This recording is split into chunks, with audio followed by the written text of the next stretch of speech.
믿음과 생명.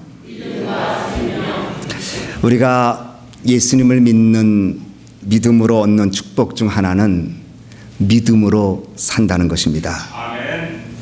믿음으로 산다는 것은 세상 사람들은 가지고 있는 실력이나 지식이나 정보나 아니면 배경이나 아니면 물질을 의지해서 살지만 그리스도인들은 그것보다 한 차원 넘어선 우리 주님을 믿는 믿음으로 살아가는 것, 이것이 믿는 사람의 축복입니다.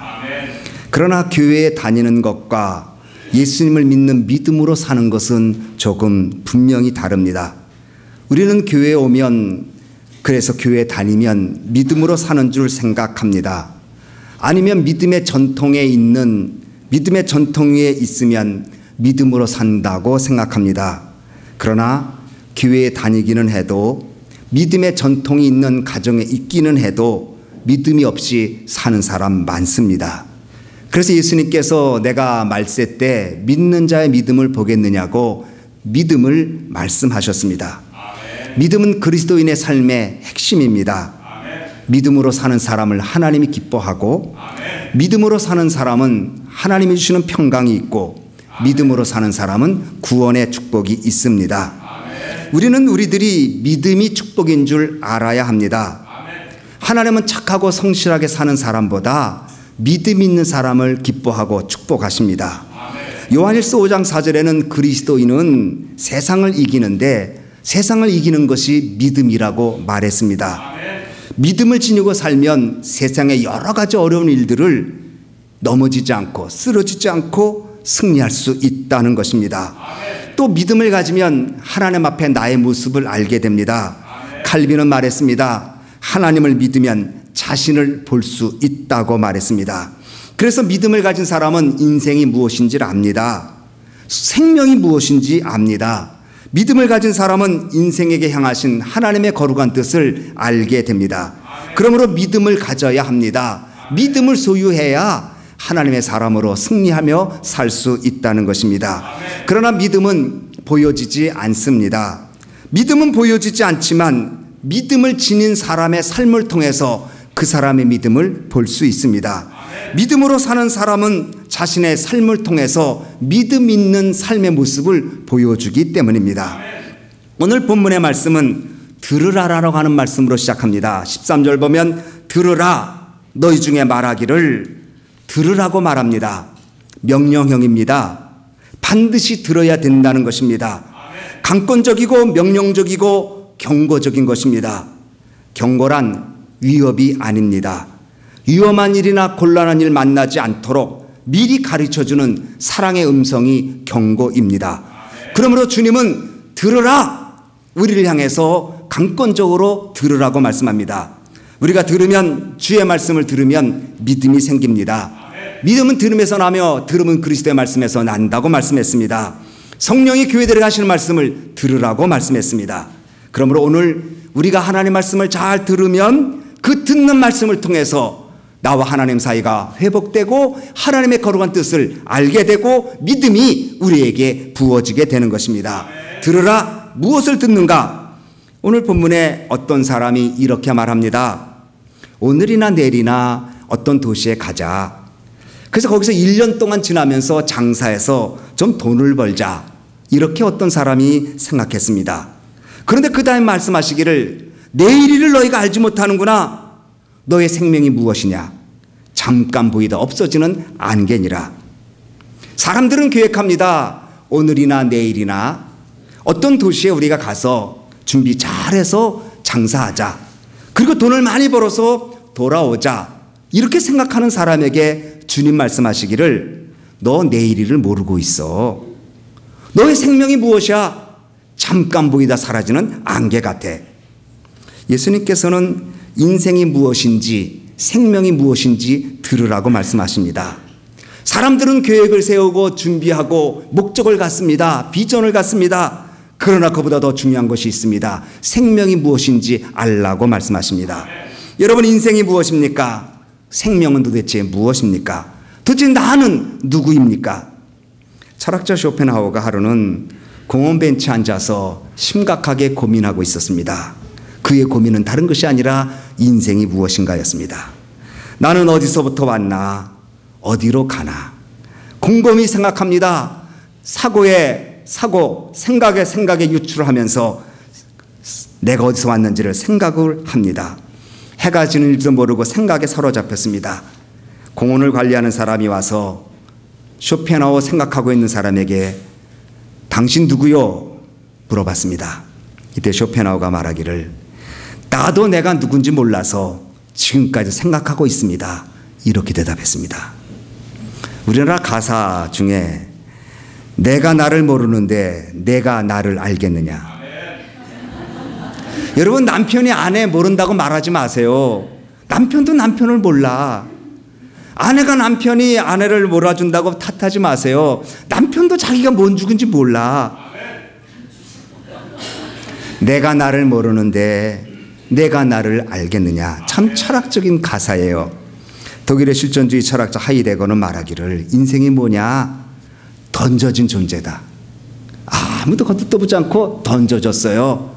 이 사람 저 사람에게 발로 채이는 존재 같은 존재가 인생이다. 소크라테스 말했어요. 인간이 무엇이냐? 무지한 게 인간이다. 그래서 나는 생각하는 거로 나는 존재한다. 그렇게 말했습니다. 셰익스피어 아는 것입니다. 셰익스피어는 인생은 그림자와 같다. 그렇게 말했습니다. 근데 성경은 인생을 이렇게 말했습니다. 모든 육체는 풀이요 그 모든 아름다움 들의 꽃과 같다. 인생을 풀의 꽃과 같다. 아름답게 피지만 조금 후면 사라지는, 아름답게 화창하게 아름다움을 보여주지만 들의 꽃처럼 말라버리는 존재다. 다윗은 시편 22편 6절에 나는 벌레여 사람이 아니라 사람의 해방거리여 백성의 조롱거리이다. 자신을 벌레라고 말했습니다. 베드로서는 베드로전서 2장 11절에 인생이 뭐냐? 행인과 나그네다. 어디서 왔다가 어디로 가는지 알지 못하는 나그네다.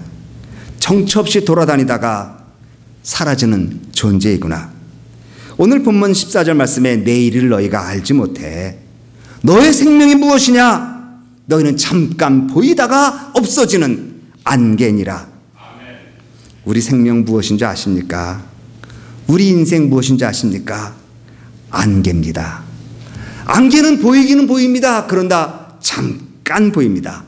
안개라는 말은 두 가지 의미가 있습니다. 첫째는 잠깐이라는 말입니다. 우리는 안개 낀 장춘당 거리를 걸어봤겠습니까? 안개 낀 이 길을 걷다가도 그 안개 잠시면 걷어집니다. 안개는 잠깐 있어요. 안개는 아침에 잠깐 내렸다가 사라져버려요. 그 안개 같은 존재가 우리의 생명이다. 천년만년 살 것 같이 우리는 살아가고 있어요. 우리의 생명이 무한한 것처럼, 무한하게 소유한 것처럼 살아가고 있어요. 그러나 실상 그렇잖아요. 모세는 시편 90편 10절에 우리의 연수가 70이요 강건하면 80이라도 연수의 자랑은 수고와 슬픔뿐이요 신속기간이 우리가 날아가니이다. 모세가 70이요 80이면 참 괜찮지요. 그러나 그 삶을 보면 수고, 슬픔, 눈물, 그리고 신속히 얼마나 빨리 날아가지 못한 사람의 삶을 보여주고 있어요. 기쁨도 잠깐, 슬픔도 잠깐, 영광도 잠깐, 수고도 잠깐, 쉼도 잠깐, 모든 것이 잠깐이면 지나갑니다. 종종 우리 권사님들 모시고 이렇게 배낭운전에 가면 벌써 이 나이가 됐어. 그 어릴 때 청춘극장 본 얘기도 하시고 재미나게 봤던 그 청춘 연애소설 같은 얘기를 하셔요. 우리 권사님들이. 그러면서 벌써 이렇게 나이가 먹었다. 사람이 나이가 40대가 되면 그때까지는 천천히 간다 그래요. 50대가 되면 1년이 새롭고 60대가 되면 1개월이 새롭고 70대가 되면 하루가 새롭고 80대가 되면 시간마다 새롭다 그래요. 2012년도 시작한 지 얼마 안 되는데 벌써 6월 달이에요. 아차 했는데 여기까지 왔어요. 기다려주지 않는 시간이에요. 안개같이 잠깐 신속히 날아가는 시간이에요. 두 번째, 인생은 안개처럼 불확실해요. 안개가 자욱하면 앞이 보이질 않아요. 어디가 방향인지 어디가 바른 길인지 어느 쪽으로 가야 할지를 분간하기가 참 어려워요. 우리의 삶 살보면 어떨 때는 이걸 택해야 될지 저걸 택해야 될지 분간하기 어려울 때가 많아요. 이 말도 맞고 저 말도 맞고 두 말이 다 맞을 때가 많고 어떤 말이 틀리는지를 분간하기가 어려워요. 안개 같아요. 미래를 예측하기가 어려워요.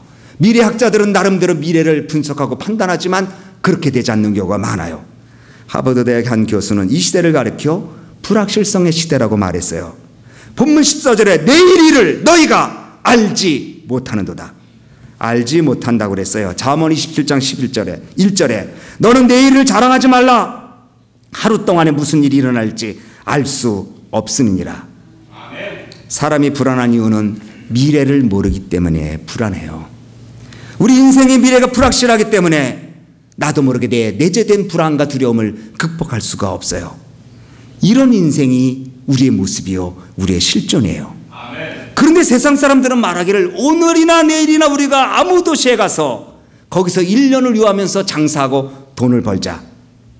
사도 야고보가 살던 시대에는 때를 지어서 장사하는 대상들이 있었다고 그래요. 한 명, 두 명씩 가면 도적의 위협이 있으니까 여러 사람이 모여서 한 지역을 가 장사하고 오랫동안 장사하고 다시 뭉쳐서 돌아오는 그런 대상이 있는데 아마 이러한 배경이 아니었나 생각합니다. 여기 사람들은 장사하는 사람 말합니다. 오늘이나 내일이나 우리가 아무 도시에나 가서, 이 아무라는 말은 그냥 아무 데나 가는 게 아니라 어떤 특정한 도시예요. 뉴욕이면 뉴욕, 보스턴이 보스턴, 나름대로 도시를 정하고 오늘 내일 가자. 출발 시간도 정해져 있어요. 오늘이나 내일. 장소도 정해져 있어요. 아무 도시나 간 게 아니에요. 정확한 도시, 그 도시를 가는 거예요. 기간도 분명해요. 1년만 있자. 방법도 분명해요. 장사하자. 목적도 분명해요. 돈을 벌자. 철저한 계획이에요. 그런데 성경은 이러한 인생의 이야기를 허탄한 자랑이라고 말했어요. 허탄하다는 말은 자기 자신의 지식이나 총명을 지나치게 믿는 자신감을 말해요. 이들은 행선지, 기간, 방법, 목적 정확히 분석하고 계획했어요. 완벽한 계획이었어요. 그런데 하나님이 말씀하시기를 그거 허탄하다. 너희 실력과 지식과 계획과 방법만 믿었지 그거는 허탄해. 왜냐하면 너희는 인생을 모르기 때문에. 너희들은 오늘과 내일 1년을 얘기하지만 내일은 내가 주지 아니하면 올 수가 없어. 자신의 생명이 무엇인지를 모르고 인생이 어떤지를 모르고 1년, 2년 돈을 벌겠다고 계획하는 것은 허탄하다고 말하고 있습니다. 그러므로 여러분, 우리가 그렇다고 우리의 삶의 미래를 계획하지 말라는 얘기가 아닙니다. 우리가 계획하고 준비하고 분석하라는 말도 아니라는 것이 아닙니다. 기억할 것은 우리는 내일을 알 수 없는 연약한 생명이라는 것을 전제하라는 것입니다. 미래가 불확실한 속에 살아가는 인생인 것을 알라는 것입니다. 짧은 생명을 갖고 있는 존재라는 것을 반드시 알고 살아야 된다는 것입니다. 궁극적으로 이것은 우리 삶의 주인이신 주님 앞에 내 인생을 맡기고 살라는 말씀입니다. 하나님 없이 여러분 무엇을 할 수 있겠습니까? 요한복음 15장 5절에 나는 포도나무를 가지니 너희는 나를 떠나서는 아무것도 할 수 없다고, 나를 떠나서는 아무것도 할 수 없다고 주님이 말씀하고 계십니다. 그렇습니다. 주님과 함께 하지 아니하면 허탄한 삶이 됩니다. 허탄한 삶입니다. 비록 본인은 자랑하고 실적을 얘기해도 하나님 보실 때 허탄할 수 있다고 말합니다. 야고보서 4장 15절에 너희가 도리어 말하길 주의 뜻이면 우리가 살기도 하고 이것저것을 하리라 이렇게 말했습니다. 우리가 안개왔고 짧은 삶을 정말 하나님의 도움을 받고 살기를 원하면 믿음을 가져야 합니다. 믿음을 가져야 내일, 모레 불확실한 삶 속에서도 주님을 의지하는 믿음으로 한 걸음 한 걸음 승리하며 나갈 수 있기 때문입니다. 오래전에 복음성 가사 중에 내일일은 남 몰라요라는 가사가 있습니다.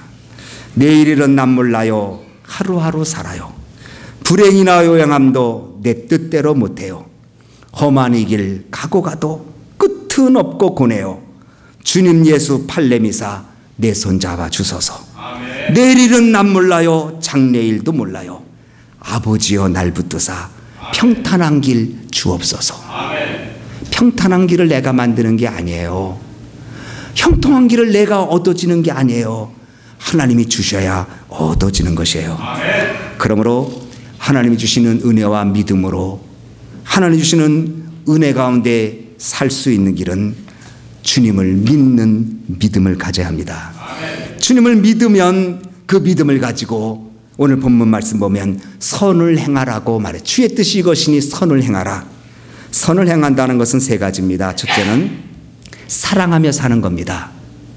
두 번째는 영혼을 구원하는 일을 하는 것입니다. 세 번째는 하나님을 위해 삶을 드리는 삶입니다.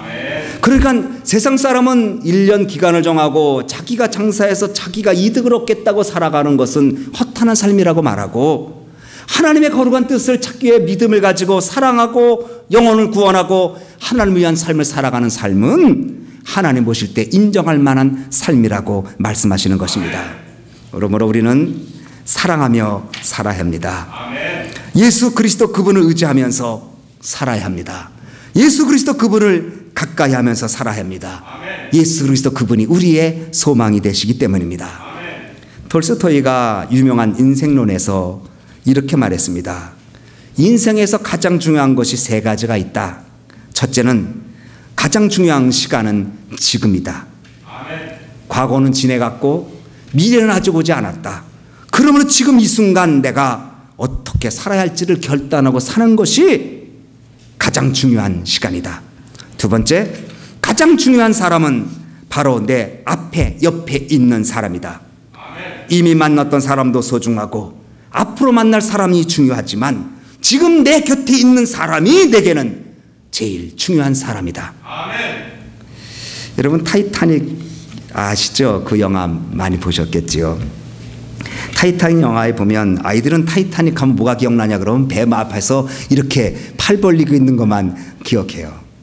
그런데 그 타이타닉에서 그 바이올린 치는 사람 있잖아요. 바이올린 치는 사람. 윌레스 하틀리라는 사람이라고 그래요. 윌레스 하틀리.